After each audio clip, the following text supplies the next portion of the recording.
Muitas pessoas têm tido seus sonhos destruídos pela falta de confiança absoluta em Deus.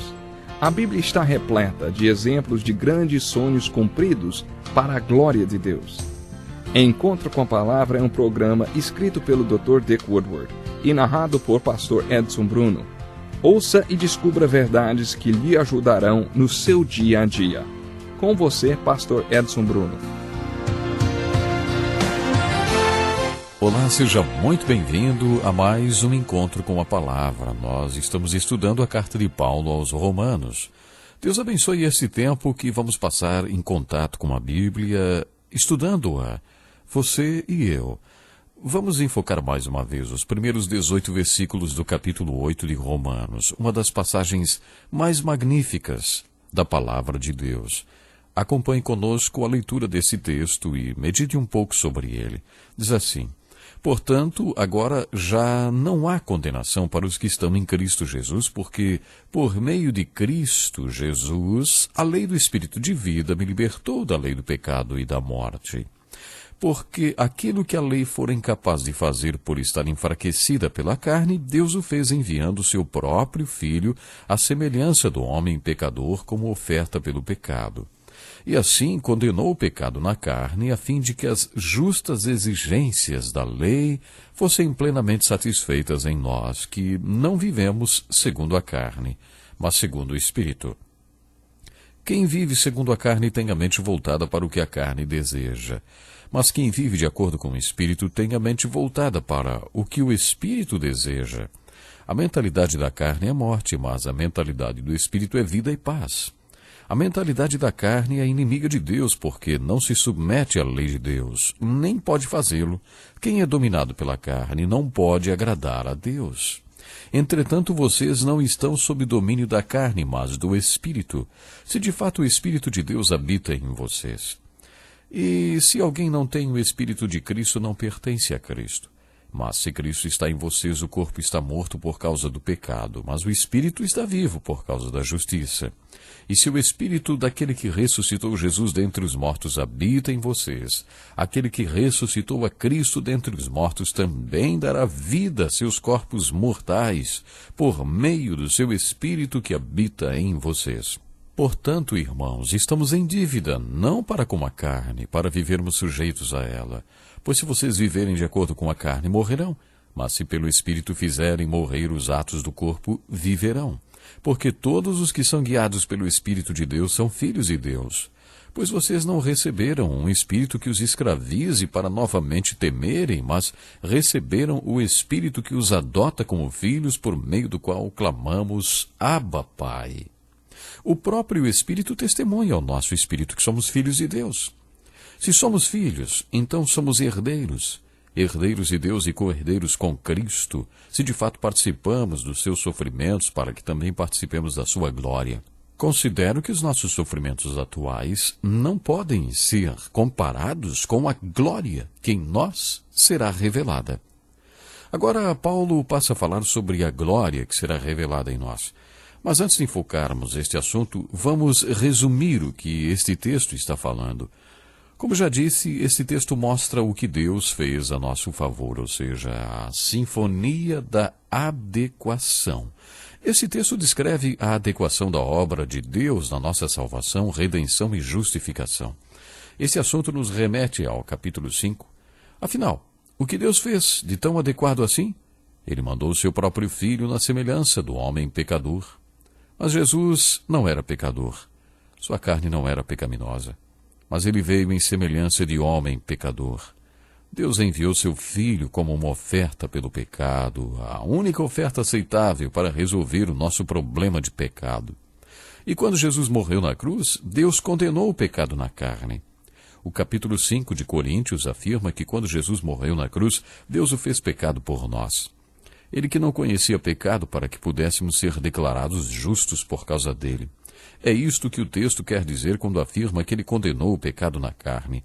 Todos nós ficamos como ovelhas sem pastor, cada um desviado no seu próprio caminho, mas Deus colocou sobre ele a iniquidade de todos nós. O castigo que nos era reservado ele tomou para si, para que pudéssemos ter paz com Deus. Sabe, este é o significado do que Deus fez. O resultado é: não há mais condenação. Isto é Evangelho, e estas são as boas novas. Também descobrimos nesta seção da carta a adequação do que Deus pretendia. O que Deus pretendia? Deus pretendia que o espírito da lei entregue a Moisés fosse cumprido em nós, que não andamos de acordo com a carne, mas de acordo com o Espírito, e que estamos em Cristo Jesus, ou em união com Ele. Tudo isto é uma questão de estar na carne ou estar no Espírito. Estar em Cristo é a mesma coisa de estar no Espírito. Mas Deus pretendia que andássemos de acordo com o Espírito e não de acordo com a carne. Deus quer que estejamos em Cristo para que Ele possa restaurar o propósito que tinha para nós quando nos criou. Você se lembra qual era este propósito? E qual era o seu propósito em nos salvar? Bom, nós temos uma visão da salvação muito egoísta. Queremos sempre saber o que vamos ganhar, não é verdade? Queremos saber o que vamos ganhar quando entrarmos para esta vida. Quando nós deveríamos perguntar era o que Deus ganha, o que Deus está ganhando. Por que Deus salvou o homem, hein? Só para que o homem fosse salvo? A resposta é: Ele salvou o homem para que os seus propósitos soberanos para o homem fossem cumpridos, aqueles propósitos que foram adiados lá atrás, no capítulo 3 de Gênesis. Uma terceira observação em relação à sinfonia da adequação é que as Escrituras falam sobre a adequação da provisão de Deus. Qual foi a provisão de Deus para que tudo isso acontecesse? Ele proveu a lei do Espírito da vida em Cristo. Esta foi a provisão de Deus para que tenhamos a vida que Deus quer para nós, depois de sermos declarados justificados. Esta é a lei de estar em Cristo, em união com Ele. Esta é a lei do Espírito e é, consequentemente, a lei da vida. Esta foi a provisão de Deus para nos libertar da lei do pecado e da morte. Se implementarmos e vivermos esta lei do Espírito de vida em Cristo, vamos usufruir a liberdade da lei do pecado e da morte. Podemos experimentar a união com Cristo vivo e também a presença do Espírito Santo em nós. Isto está disponível para todos os que creem, mas precisa ser recebido, implementado e aplicado todos os dias na vida de todo aquele que crê. Muitos teólogos acham que a palavra portanto, no início do capítulo 8, nos remete ao capítulo 5. Quando reflito um pouco sobre este portanto, concluo que além de nos remeter ao capítulo 5, também é um acréscimo a tudo que Paulo falou nos capítulos 6 e 7. No capítulo 5, Paulo falou sobre a lei do Espírito de vida em Cristo e anunciou o nosso acesso à graça de Deus. Mas neste capítulo ele falou apenas sobre o acesso à graça. No capítulo 6, Paulo explicou o que significa estar em Cristo, sermos batizados no Cristo vivo, em união com Cristo vivo, em um relacionamento com Ele. Ele disse que somos unidos com Ele na sua morte e na sua ressurreição. No capítulo 7, Paulo falou que estamos casados com Jesus.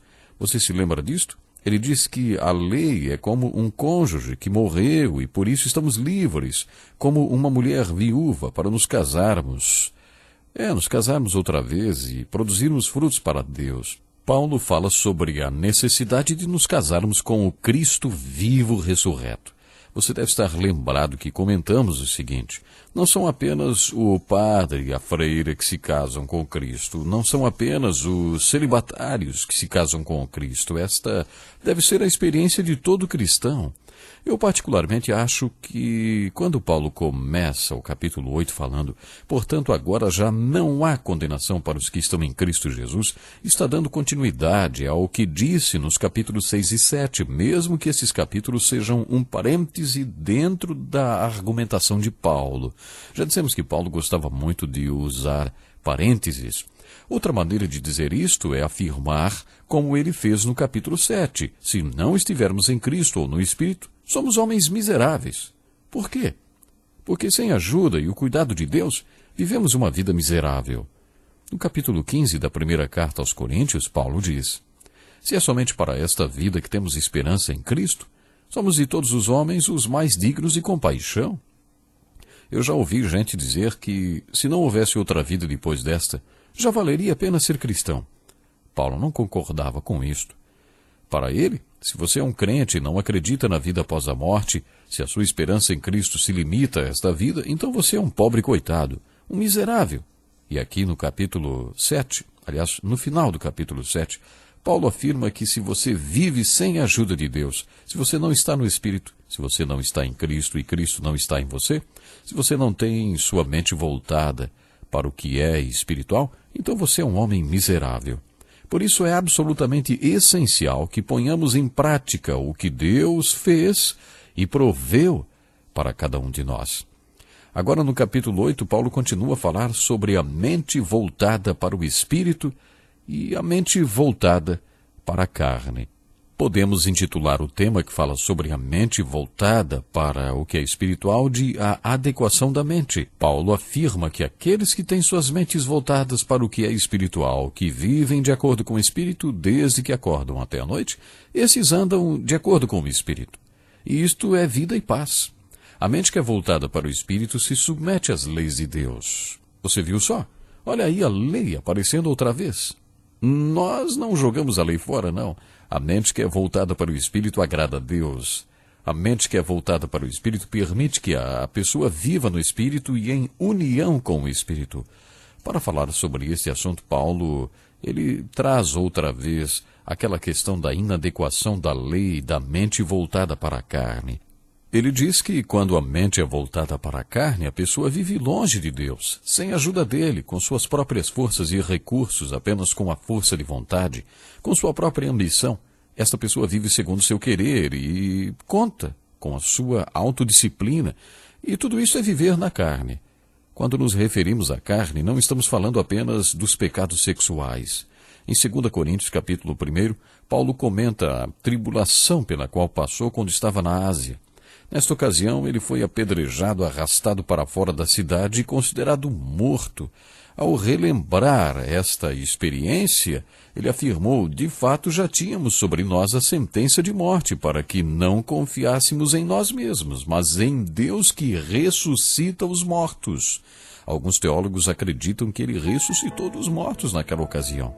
O que Paulo está dizendo nesse texto de 2 Coríntios, capítulo 1, é que a autoconfiança é uma sentença de morte. Quantas pessoas acreditam nisto? Isto é carne. Andar na carne ou ter a mente voltada para a carne nem sempre é estar pecando. Pode ser também querer fazer tudo com as próprias forças, sem a ajuda de Deus. E quando você compreende isso que Paulo está explicando, percebe que viver assim é uma sentença de morte. Então, a solução é viver com Jesus. Vamos ficando por aqui hoje. Deus lhe abençoe e até o próximo programa. Que lição importantíssima. Obrigado, pastor Edson Bruno. Prezado ouvinte, coloque em prática o que você ouviu aqui. Sem dúvida, sua vida será grandemente abençoada. Este é um estudo escrito pelo Dr. Dick Woodward, na voz do pastor Edson Bruno. Escreva-nos e solicite o material. Nosso endereço é Encontro com a Palavra, Caixa Postal 2011, CEP 89201-970, Joinville, Santa Catarina. Até o nosso próximo encontro com a Palavra.